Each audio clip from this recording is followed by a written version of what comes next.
Salut tout le monde, j'espère que vous allez bien, je suis Raphaël et je vous accueille pour la dernière fois ici dans ce magnifique jardin, le jardin Partir en livre, la grande fête du livre jeunesse du ministère de la Culture organisée par le Centre national du livre. D'ailleurs aujourd'hui nous sommes encore au Centre national du livre dans leur jardin. Ouais, j'ai envie de le dire, on squatte un petit peu, on a bien squatté, on en a bien profité pendant ce festival sur les internets parce qu'on y est aussi évidemment, on est sur Instagram, ça vous le savez, on est aussi sur YouTube. D'ailleurs, n'hésitez pas, puisque c'est la dernière, à aller voir si vous les avez ratés les précédentes émissions sur notre chaîne. Et puis là, tout de suite, on se parle sur Facebook, évidemment. C'est là qu'on se voit, ici, qu'on se regarde et qu'on interagit. Facebook, n'hésitez pas d'ailleurs à scroller sur cette page pour aller voir où et quand se tiennent les dernières manifestations dans toutes les régions, sur tous les territoires, évidemment, pour partir en livre. Et puis on se parle, on n'arrête pas. Qu'est-ce que vous nous dites? Qu'est-ce que vous nous racontez des choses d'ailleurs avec le hashtag partir en livre. Aujourd'hui les amis, on le sait, c'est l'été, c'est culture et lecture et frisson. On va enquêter, on va trembler, on va se mettre dans la peau de Sherlock Holmes avec nos invités. Il y a avec nous, attention, le maître du polar jeunesse qui vous transforme en héros dans ses livres, Bertrand Puard. Il y a aussi Nicolas Pitz, le dessinateur de Sombre Citrouille et notre bibliothécaire préféré. Je vous la présente dans quelques instants. C'est Carole qui est avec nous et qui va nous donner ses conseils de lecture polar. Comment ça va Bertrand ? Ça va très bien. Merci d'être avec nous. En tout cas, on est plutôt au calme ici, on est en mode zen. On est très bien, il y a des petits poissons rouges qui sont là dans notre puits. Ils ont été très tranquilles pendant ces quelques jours de partir en livre. Trop tranquilles d'ailleurs. Ils vont se mettre à la lecture certainement. Ouais, allez-y, on a envie un peu de bazar aussi. Je disais calme dans le jardin, mais c'est absolument pas l'ambiance dans tes livres, toi. Non, non. C'est vrai que moi j'aime bien faire frissonner le lecteur par différents moyens.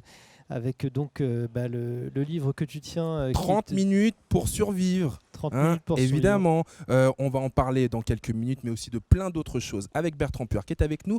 Nicolas Pitz, ça va Nico ? Salut. Je t'ai appelé Nicolas. Nico, ça te va ? Qui a fait tout le chemin pour nous rejoindre dans ce jardin à la maison depuis la Belgique, ta Belgique natale. C'est ça. C'est l'auteur de Sombre Citrouille. Je l'ai depuis quelques jours juste sur mon chevet à côté de mon lit.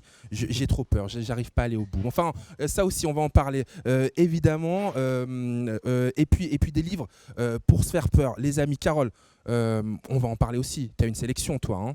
Oui, tout à fait. J'ai fait une sélection pour les petits, les moyens, les grands, pour tout le monde. Notez bien les parents, les enfants qui nous regardent. Il va y avoir plein de choses. Évidemment, si vous n'avez pas déjà lu, peut-être que vous avez déjà lu aussi.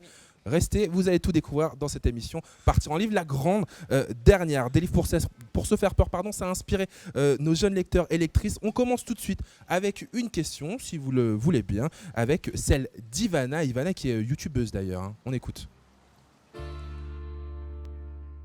Bonjour, je m'appelle Ivana, j'ai 14 ans. Quand vous étiez petit, est-ce que vous lisez des livres qui vous font peur ? Est-ce que vous lisiez déjà des livres qui vous faisaient flipper quand vous étiez plus jeune ?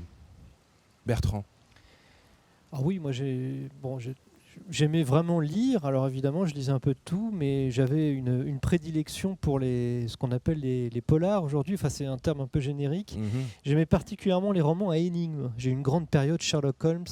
Agatha Christie. Ne me trompez pas. Voilà, on est dans l'énigme, on est dans le whodunit, comme disent les Anglais, qui a tué, avec cette foule de suspects dans des ambiances assez gothiques, moi, j'adore des manoirs. Parce que à chaque fois qu'on lit ce genre de livre, qui a tué, j'entends une petite musique dans ma tête. Petite musique de suspense comme ça. Et ça, c'est évidemment la grande liberté qu'on a avec le livre. Nicolas, tu lisais déjà des choses qui te faisaient peur, gamin ? En fait, j'ai commencé à lire super tard. En fait, j'étais un peu retardé. J'étais un gamin de télé, moi. Mais tu rigoles, t'es pas du tout retardé. C'est jamais trop tard pour prendre la lecture, évidemment. Je sais, mais la première chose qui m'a fait vraiment peur, c'était le chien de Baskerville aussi, du coup. Ah oui. Voilà. Et bien c'est sûr. le tout premier souvenir de peur vraiment quand j'étais gamin. Mais c'était tard déjà. Voilà. J'en profite pour poser la même question à Carole alors. Alors moi, je suis de l'époque des bibliothèques roses, bibliothèques vertes. Donc en fait, mon enfance a été nourrie des énigmes d'Enid Blyton. Et puis la suite, les Alice et tout ça. Et puis effectivement, après, j'ai découvert Agatha Christie aussi. et ça m'a profondément marqué. J'adorais. Alors moi, j'aime bien avoir peur, mais pas trop. Voilà. J'aime bien avoir peur, mais pas trop. Peut-être que vous aussi, vous êtes dans le cas de Carole. Carole, puisque tu es en train de nous dire que tu as peur, mais pas trop.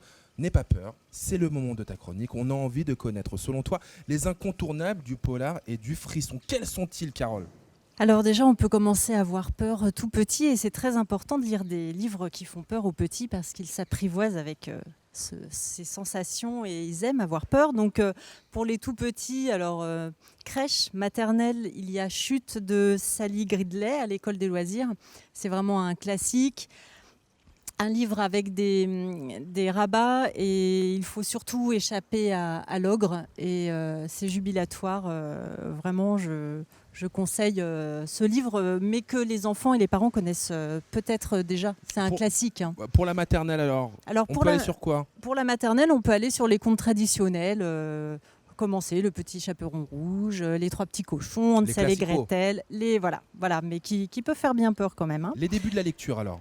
Alors là, je conseille la collection Souris Noire chez Cyrose, qui est une vieille collection, mais qui est indémodable, et plus particulièrement Crime Caramel de Jean-Loup Crépeau, voilà, que j'avais vraiment adoré lire. Mais rien que le titre, on a déjà envie de le dévorer sans faire de mauvais jeu de mots. Pour les années CM, alors là, j'irai voir Jean-Philippe Arouvigno et les enquêtes au collège, où ce sont des enquêtes menées par 3 enfants qui racontent à 3 voix en fait. Donc c'est ça qui est intéressant. Il y a du suspense, de l'humour, des frissons, gentiment. Je sais pas vous, moi j'adore quand les enfants mènent l'enquête. Sombre citrouille aussi, il y a pas mal de kids aussi. Oui. Et puis un dernier livre, pas un dernier, pardon, les années collège d'abord, oui. Parce qu'on va séparer les collèges et les grands. Voilà, c'est ça. Oui, parce qu'en fait... Elle perd ses notes. Voilà, on est au jardin, les amis. Il souffle un petit peu. Voilà. C'est la dernière, tout peut arriver. Donc là, oui, j'ai mis début collège, mais en fait... on peut le lire même plus tard. C'est Hippon de Jean-Hugues Oppel chez Cyrose également. Et celui-là, c'est un thriller, un vrai... une course-poursuite haletante entre un jeune et un assassin, et qui est court mais tellement efficace alors j'ai adoré, et je sais que les jeunes adorent aussi. Vraiment, c'est aussi pour les grands qui auraient du mal à lire et qui peuvent se lancer facilement dans cette lecture. On peut y aller tranquillement, quoi. Mais là, par contre... Oui. Le dernier bouquin, le dernier conseil. On veut quelque chose qui nous fait vraiment peur, Carole. Alors celui-là, on va rejoindre le travail de Nicolas. C'est un titre de Malika Ferjouk à l'école des loisirs, Fais-moi peur, qui m'a profondément marqué aussi quand j'ai lu. Mais je suis une lectrice, un public très facile. Hein, mais voilà, Noël, des enfants seuls chez eux, un homme dans la rue qui veut les tuer. Voilà. Voilà, je vous laisse avec ça. À demain les parents, bien sûr. Non mais évidemment on te fait un clin d'œil parce que tu connais bien ce livre. Hein. Je le connais très bien, ouais. Très très bien. Bah oui, et puis c'est toujours un plaisir de bosser avec Malika. Moi c'est déjà le 2e bouquin que je fais avec elle. Et on n'a pas parlé de Fais-moi peur en BD, mais je suis pas sûr. On verra. il fait peur quand même. Ça fait très peur. Quels sont les livres qui vous font trembler, qui vous font frissonner, qui vous font flipper ? Dites-le nous évidemment avec le hashtag partir en livre. C'est quoi les vôtres ? Si vous deviez retenir un livre de la sélection de Carole, lequel pourrait le plus vous intéresser ? Nicolas ? Moi, tous en fait. Parce que j'aime bien la littérature jeunesse, j'en lis beaucoup maintenant. Maintenant, je lis. Et j'en lis énormément. Et en fait, il est en cours de rattrapage. Tous. Sauf Fais-moi peur parce que je l'ai déjà lu. Bertrand, toi.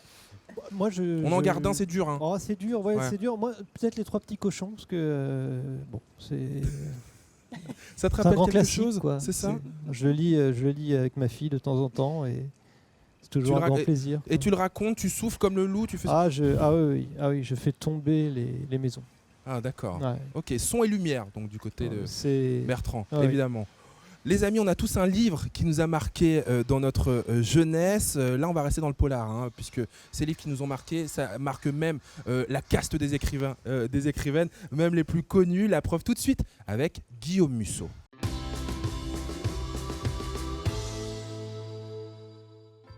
Bonjour, je m'appelle Guillaume Musso et je suis romancier. Ma mère était bibliothécaire et pendant longtemps, elle était très très très triste parce que je ne lisais rien d'autre que des bandes dessinées. J'étais pas du tout intéressé par les livres qu'on appelait les livres pour enfants. Et le premier livre qui m'a vraiment marqué, c'est la trilogie des souvenirs d'enfance de Marcel Pagnol. Surtout La gloire de mon père et Le château de ma mère. Ça parle de la famille du petit Marcel qui, au départ, doit avoir une dizaine d'années, qui vit à Marseille. La grande aventure, c'est à partir du moment où ils se mettent en tête d'acheter une maison de vacances et le fait de découvrir la Provence et ses habitants. J'ai pris conscience qu'en fait, des livres pouvaient nous raconter la vie. C'est ça que j'aimais. C'était un livre qui, pour la première fois, ne nous présentait pas des archétypes, des gentils d'un côté, des méchants au cœur pur de l'autre, mais nous présentait la vie avec ses zones un petit peu plus grises, un petit peu plus compliquées. C'est un livre très très drôle et c'est un livre avec des sentiments qui sont bouleversants, et c'est bien aussi d'admettre ça et de savoir que la vie est aussi faite de ces sentiments complexes. Merci beaucoup Guillaume Musso. Les amis, regardez-moi ça tout à l'heure dans l'émission. Je vais vous donner 30 minutes pour survivre. C'est pas du coaching sportif, mais c'est l'Odyssée de la peur. Attention, hop, il a fait un 360 sur lui-même. Le livre de Bertrand et Neil Puard. On en parle dans quelques instants, mais avant ça, les amis, il y a Sombre Citrouille. Regardez-le, bam! Il est ici, il est illustré par Nicolas qui est avec nous et qui nous fait le plaisir d'avoir fait le chemin depuis la Belgique pour rejoindre ce jardin du Centre national du livre. Est-ce que tu peux rapidement, en quelques mots, nous raconter l'histoire, Nicolas ? Je spoil ou je spoil pas ? Ah non, on ne spoil pas parce qu'on a envie évidemment que celles et ceux qui nous regardent, celles et ceux qui nous parlent sur le hashtag Partir en livre puissent se jeter, plonger dans Sombre Citrouille. Donc pas de spoil. Okay. Mais le pitch. Ok. C'est des enfants. Ils sont dans une espèce de petite campagne un peu bourgeoise comme ça. Et comme vous le voyez sur la couverture, ils sont tous les quatre blancs. Et en fait, ils découvrent un cadavre dans un jardin. Dans un potager pour être exact. Et évidemment, le bouquin s'appelle Sombre Citrouille, donc ça se passe en automne. Et donc, l'idée en fait de ce roman, c'est de se mettre à la place de ces enfants qui vont trouver ce cadavre, de savoir ce qu'ils vont en faire en fait. Parce qu'il y a une fête, une grande fête qui est organisée, et ça va la gâcher cette fête. Quel malheur! Et comme ils sont un petit peu, entre guillemets, entre le cul entre deux chaises, je ne sais pas si on peut dire ça, mais ils ne savent pas se décider, on appelle la police, on le montre aux parents, ou on le cache le temps qu'il y a la fête, parce que ça fait longtemps qu'on la voulait, cette fête. Eh bien, ils vont décider de le cacher. Et en fait, à partir de là, il va y avoir un petit déclencheur, ils vont se dire, mais qui a tué cet homme dans le jardin ? Est-ce qu'il est mort ? Est-ce que quelqu'un, un membre de notre famille, a tué cette personne ? Et donc, ces enfants vont commencer à enquêter pour savoir déjà qui était cet homme qui est mort dans le jardin, pourquoi est-ce qu'il est mort et qui l'a tué. Alors j'allais dire, on a beau être sur les internets, il devrait y avoir un bandeau. Ne cachez pas les morts, s'il vous plaît. Ne faites pas ça quand même. Moi, je voulais parler un petit peu du dessin parce que c'est sublime. Regarde, je le montre avec, hop, si je peux, avec cette petite caméra, mais je le cache avec mon doigt. Hop, voilà, je suis pas très doué. Là, c'est très très bien. Regardez-moi à quel point c'est fin, à quel point c'est beau. Comment est-ce qu'on fait pour faire flipper avec des dessins ? Est-ce qu'il y a des astuces ? Alors, pour avoir évidemment lu le livre, il y a les couleurs automnales déjà, et puis il y a l'ambiance que tu retranscris bien. Mais autre chose encore. Là, pour le coup, vraiment, vu l'histoire, je pense que c'était essentiellement l'ambiance, parce qu'on est quand même en France. Donc, faire frissonner en France, c'est quand même bizarre. Et surtout dans des petits bleds comme ça, un peu très campagnards, etc., ça fait pas vraiment très peur. Moi qui ai grandi en Belgique, imagine un peu, ça fait plus peur que ça. Mais en effet, c'est la couleur. On les embrasse, nos amis belges. Moi, j'adore venir chez vous. Je flippe pas quand je viens chez vous. Là, il pleut. Il fait 13 degrés, c'est horrible. Oui, bah là, non. Là, voilà, tu vois. Là, ça fait frissonner. Et en fait, c'est vraiment une ambiance. Essayer de rendre une ambiance par le dessin, parce que le texte est là, c'est de la bande dessinée, donc il y a du texte. Et le dessin, il appuie le texte. Mais est-ce que c'est différent de dessiner justement pour un public plus jeune, pour un public jeunesse ? Oui, En fait, moi, je remarque que j'ai 2 types de dessins. Je fais de la BD aussi pour adultes, et en fait, c'est pas du tout le même type de dessin. Je suis beaucoup plus dans du réalisme quand je fais de l'adulte, et dans le dessin dit entre guillemets ado. En fait, je me lâche en fait au niveau du dessin. Pour toi, c'est plus facile alors? Pour moi, c'est pas la même chose. C'est pas plus facile, c'est un autre dessin. Est-ce que c'est facile? Est-ce que c'est difficile? On va le voir tout de suite, puisque les amis, je vous propose... Alors Bertrand, il me regarde comme ça, parce qu'il sait ce qui va se passer. Maintenant, on a un défi à te lancer. Mon cher Nicolas, est-ce que tu serais d'accord pour nous apprendre à dessiner un truc qui fait peur? Un truc qu'est-ce qu'on pourrait apprendre à dessiner avec toi? Ce que tu veux, mais On fait un corbeau? Un corbeau, allez, On ça fait un peur, corbac, un petit ouais. corbac, attention. Mais attention, j'ai quand même quelques difficultés pour Ah toi. oui, oui. En moins de 2 minutes... En moins de 2 minutes. Eh oui, Emmanuel, ma rédactrice en chef qui me parle Oui, dans cette pas de oreillette, problème. va chronométrer, et puis aussi avec un micro en plus. Ok, d'accord. On y va? On y va. Et puis vous aussi, équipez-vous. Regardez, vous avez devant vous des feuilles, on vous a distribué des feutres. Vous allez pouvoir dessiner. Faites la même chose chez vous, hein, hashtag partir en livre. Je veux voir vos plus beaux dessins. Pendant ce temps-là, il nous met son coude là, Nicolas. Regarde, il y a une j'ai un coude. caméra. Il y a les copains, les copines comme qui ça. nous regardent ici. Ça va. Juste là, vous aussi, hein, vous sortez les papiers de brouillon, ce que vous avez, vos feutres. On va apprendre à dessiner un corbeau grâce à Nicolas Pitts. On y va. 3, 2, 1, c'est parti Nicolas. bon. Qu'est-ce qu'on fait? Ok, on va faire un corbeau, on va commencer par le bec, du coup. Évidemment. C'est un oiseau. Donc on fait une ligne, c'est simple quand même. Jusque là, ça va. Ensuite, J'en prends attention, aussi, hein, je faites joue pas la aussi. ligne trop grand sur la feuille parce que du coup, il y aura pas beaucoup de place. Ensuite, une petite courbe comme ceci. Vous voyez, hop, comme un espèce de petit triangle, vous avez compris hein, la forme du Tu bec. sais, on ici. dirait les fers à repasser là qu'on a sur les étiquettes de nos vêtements. Exactement, Voilà, on c'est fait presque ça. un fer à repasser. Bah là, vous voyez, il y a déjà un bec en 3 lignes. Ok, en fait. bec, petit Ok. bec. Ensuite, vous allez prolonger ça vers le haut. Voilà, vous allez faire une espèce d'ouverture comme ça. C'est là où je vais placer D'accord. l'œil. On dirait que tu fais du des corbeau. poils. C'est comme des poils, un corbeau. C'est en fait, D'accord. c'est un peu poilu du bec. Entendu. Ça, c'est Il reste bizarre. 1 minute 30 Nicolas. Ah ouais, je il fonce. blablate, je il blablate, fonce. il prend Ah, son je rôle blablate, très mais au sérieux. en fait, hein. je vous Mais c'est regarde. un défi Nicolas. Je vous regarde en fait, c'est ça mon problème. Donc là, vous avez compris l'œil. Ouh. Ok. Je vais faire une espèce de. Voilà, là, vous avez compris la petite houppette au-dessus. Est-ce que ça va? D'accord. Ouais, La ça a l'air petite d'aller. houppette. Ouais. Vous jouez avec nous, hein, évidemment. Hein. Vous dessinez aussi à la maison, les parents, les enfants. Hein. Et puis Ok. après, vous postez ça sur le hashtag partir en livre. Hein. Donc là, l'œil est très gros, mais ici, ça va être tout noir. Donc je vais pouvoir diminuer Mais- l'œil pour le faire plus petit si j'ai Mais envie. attendez, qu'est-ce que je vois ici? Qu'est-ce qu'il y a? Est-ce que c'est une coupe mulet qu'on fait? C'est une Qu'on coupe fait au mulet. corbeau? Ah bah totalement, une coupe mulet. Ah bah voilà, alors, n'oubliez pas la coupe mulet du corbeau s'il vous plaît, très important. Ok, donc ici on a entre guillemets la tête, on va la remplir de noir si on a le temps. Ok. Et ensuite j'ai une espèce de longue courbe comme ça. Vous voyez, hop, je fais une espèce de petite, Oh. comme un S. Hop. Il se tient droit ton corbeau, hein. Ouais, il se Dis tient- donc, il se- hein. bah, tu vas voir qu'il va être bien droit. Donc ici on va avoir l'aile, une courbure de l'aile. Donc là Petite j'accélère courbure un petit de peu, mais l'aile. c'est une espèce d'ovale comme ça Ok. qu'on va prolonger avec.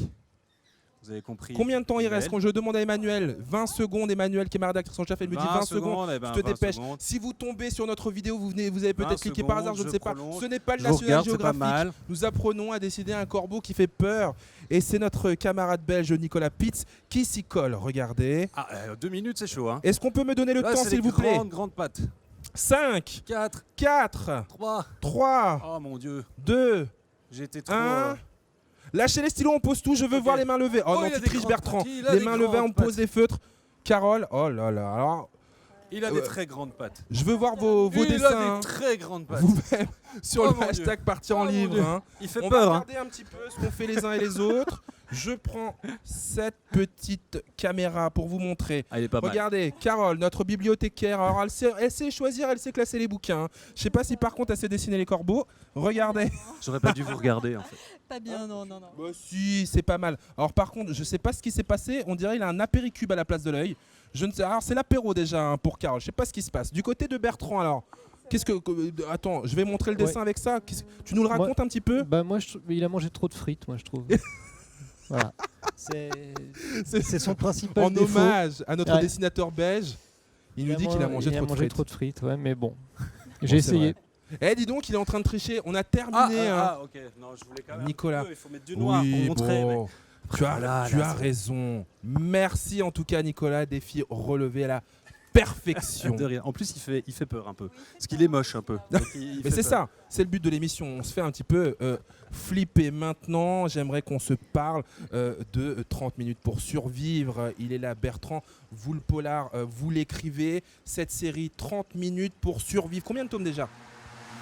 Il doit y avoir une douzaine de Oh là tomes, là. mais je ne suis pas le seul auteur à participer à la série. Voilà, et c'est l'Odyssée de la peur, c'est mon 4e ou 5e. Il sait je sais- plus. Non, Il sait plus. Il écrit au kilomètre des histoires qui font peur. Alors évidemment, 30 histoires. bon, vous imaginez déjà une douzaine multipliée par 30 minutes, ça fait déjà pas mal de temps passé. Est-ce que tu peux m'expliquer la particularité de cette série ? Bah, la Des livres dont on est le héros, Oui, les c'est ça. héroïnes Bon, aussi. Moi j'étais biberonné avec la collection des livres dont vous êtes le héros de Folio Junior. J'ai envie de te checker Ouais, comme ça, comme parce ça, que moi tac. aussi, Bah ouais. j'ai fait ça. Je piquais les livres Le- de mon grand frère Ouais. en secret et je me lançais dans des aventures. Il fallait lancer des Loup dés et solitaire, défi tout. fantastique. Oh là là, on bon, était il y dans a la plus- fantaisie. voilà, c'est- Carole aussi, tu faisais ça ? Non, moi je l'ai pas fait, mais non, j'étais déjà un peu trop vieille, moi en fait. Bon, Nicolas, dis-elle. tu vois, je te jure, je Ah te oui, jure. moi complètement. Nicolas, Toi aussi, tu faisais on en ça a parlé avant. Ah On oui, était oui, un oui. peu dans le jeu de rôle et tout en bouquin, On c'était était- révolutionnaire. voilà, hein. alors aujourd'hui, c'est vrai qu'on a abandonné le côté dés et crayon de papier, Ouais. donc on doit rentrer avec le lecteur entre dans le livre comme ça par le premier chapitre. Et l'idée, c'est de lui proposer 30 histoires différentes. Il rentre par un premier chapitre, ensuite c'est une espèce de structure pyramidale et tu as 30 fins. Voilà. Donc tu vas pouvoir, dans celui-là, qui est le premier d'ailleurs historique de la série, puisqu'il se Le passe... premier historique. Le premier historique, il se passe en Grèce. En Ah. fait, il explore la mythologie grecque. Donc tu vas avoir le choix entre... De voilà, quoi ça tu- parle cette Odyssée de la peur alors ? tu es un argonaute et Jason t'a confié Oh, sa toison d'or. J'aime bien, regardez-moi. Jason Tel t'a que vous me confié voyez, je suis un ta- argonaute. Voilà, Hein, j'ai t'as une tout- toison d'or aussi, regardez. Il t'a confié sa toison d'or, tu dois la ramener à bon port et des pirates t'attaquent. Alors tu as le choix, déjà le premier choix c'est est-ce que tu vas combattre les pirates ou tu vas les fuir, et si tu les fuis, tu vas pouvoir aller sur plusieurs îles, il y en a 4. Sur une île tu vas pouvoir rencontrer le Minotaure, sur une deuxième île ça va être Hercule, Orphée, les enfers, et puis la guerre de Troie. Voilà. Et donc on explore un peu tous Ce les sera mythes pas de- ça pour moi parce qu'on ne fuit jamais. Ben, On alors ne fuit pas devant l'ennemi. Eh bien tu vas mourir. Voilà. Dès le Et début du c'est tout ce bouquin. que tu Ce mérites. sera pas 30 minutes pour survivre, ce sera 1 minute 50 avec moi. C'est Voilà. tout simple. Non, Et- dans celui-là, il y a 16 je crois qu'il y a 16 ou 17 morts et 13 façons de réussir le roman. C'est passionnant, c'est à tous les âges, hein. Évidemment, on est dans la grande fête de la littérature jeunesse, mais c'est vraiment pour tous les âges ce genre d'ouvrage. D'ailleurs, il y a un truc de ouf quand même. Ce livre, tu l'as écrit avec ton fils. Oui. Il a quel âge ton fils ? Il a 10 ans. Il a 10 ans. Il s'appelle Neil, Il je me trompe s'appelle- pas ? oui, alors ça se prononce Neil. Ça se présente mais Neil. c'est Neil parce que en fait, c'est un prénom qui est à la fois gaélique et arabe. Ouais. Et donc nous, on le prononce à l'arabe, donc on dit Neil. Oh, j'adore. Bah alors, mon Mais- petit rouille, alors justement, comment on fait pour écrire, inventer une histoire, écrire, publier un bouquin avec un enfant de 10 ans ? En plus, son fils. Ouais, bah ça, bon, ça simplifie les choses, j'allais dire. En fait, il aime beaucoup ces livres ou comme ça. Et vu qu'il faut qu'on invente 30 scénarios, en fait, quand on fait un roman, un vrai roman, un roman comme je fais moi d'ordinaire, on doit faire des choix. On passe son temps à faire des choix. Ouais. On dit le héros, est-ce que on va lui faire ci, on va lui faire ça. Bon. L'intérêt avec les 30 minutes, c'est qu'on ne fait pas de choix. On propose tout au lecteur et c'est lui qui va choisir. Donc avec Neil, on part du premier chapitre et puis on se parle, on discute. Est-ce que le héros va faire ci ? Lui, il apporte ses idées, moi j'apporte les miennes, on se corrige. Et puis lui, ce qu'il aime bien faire, encore plus que moi, parce que moi aussi j'aime bien faire, c'est faire les morts du héros. Parce qu'on essaye toujours de trouver des Mais moyens assez regardez sympathiques. les enfants d'aujourd'hui. Eh oui, S'ils aiment, voilà. c'est écrire et imaginer les morts des uns et des autres. On a une question pour vous d'un autre enfant d'heure. Je ne connais pas son âge. C'est notre deuxième question du jour. C'est Abdi Samad qui la pose. Écoutez-le. Est-ce que vous prévoyez l'histoire à l'avance ou bien est-ce que vous pensez l'histoire en même temps que vous écrivez? Donc je vais répondre à cette question. Bah oui, c'est pour toi, Bertrand. Mais tout à fait. Alors, non, je pense l'histoire à l'avance parce que le principe du 30 minutes, c'est tout doit être construit. Ah oui. On a des paragraphes, on a des. Je parlais de ma pyramide. En fait, moi, quand La je rends le structure, texte quoi, à tes mon, arcs. ouais, des arcs narratifs, quand je rends le texte à mon éditeur, je lui rends aussi une sorte de dessin, alors qui est bien moins joli que le dessin que nous a fait Nicolas. C'est des numéros avec des flèches, etc. Mais il y a toute une structure pour qu'ensuite l'éditeur puisse mélanger le tout et faire le Bloubi-Boulga Il le fait à sa sauce, quoi, hein, ce grand plan machiavélique. Vous C'est aussi, ça. hein, si vous adorez cette série, ce genre de série justement dont vous êtes le héros, dites-le nous. Et puis lequel ou laquelle vous préférez avec le hashtag partir en livre. Je prends quand même quelques instants pour vous montrer ce livre très très vite. Ça s'appelle Hippocampus. L'histoire est terrible en quelques mots. Tu me le pitches, Bertrand ? Oui, Hippocampus, c'est l'histoire d'une jeune fille qui s'appelle Ada et dont le père est un prix Nobel de médecine, un grand neurologue. Et il tient une clinique qui s'appelle Hippocampus, qui est spécialisée dans les maladies du cerveau et dans les techniques comme ça tout autour du cerveau. Et cet homme disparaît.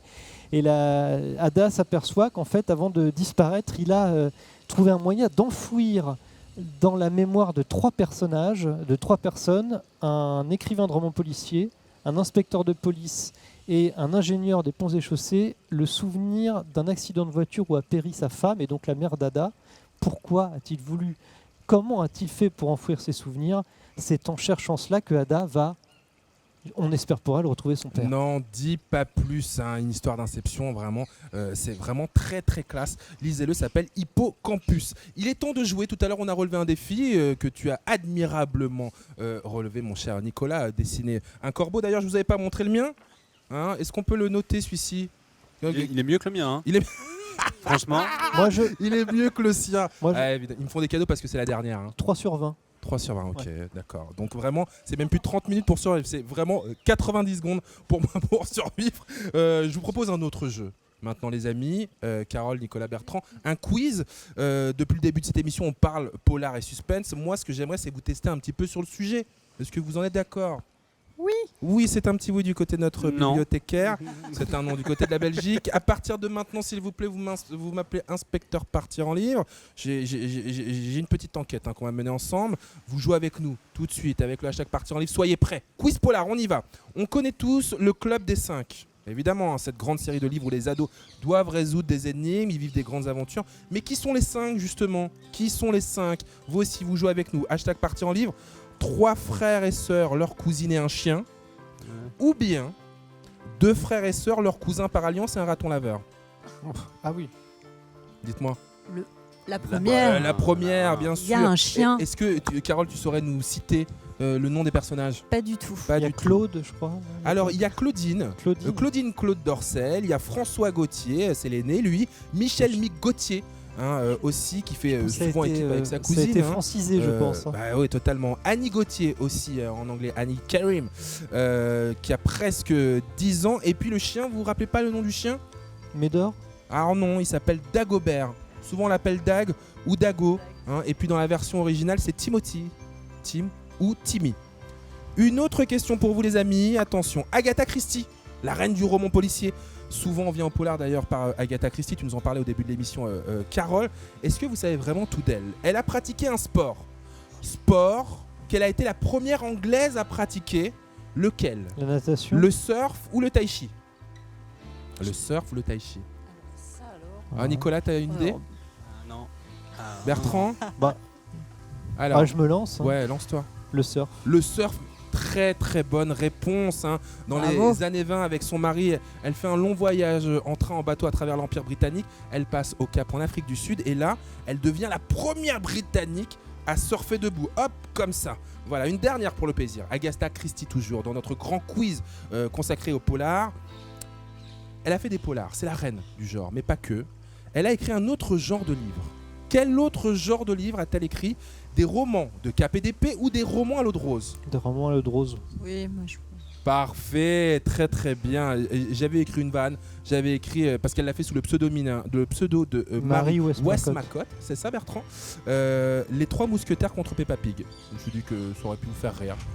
Notez ma blague. Ça a fait rire le corbeau. Évidemment, ça a fait rire le corbeau, me dit Bertrand. Ah oui. Hein, voilà. J'espère que vous aussi vous êtes bien amusés et surtout que vous avez trouvé toutes les bonnes réponses. Vous le savez les amis, pour faire un livre, il faut un auteur, une autrice, mais pas que. Il y a plein d'autres métiers. En voici un. Ce métier, on le découvre, celui d'éditeur ou d'éditrice.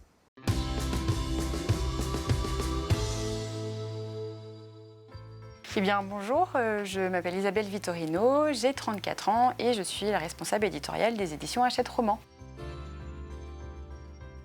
Mon travail consiste, soutenu par une éditrice et des assistantes d'édition, de trouver les nouveaux projets que nous allons publier au sein des éditions Hachette Roman. On lit les projets qui viennent à nous, mais on va aussi les chercher.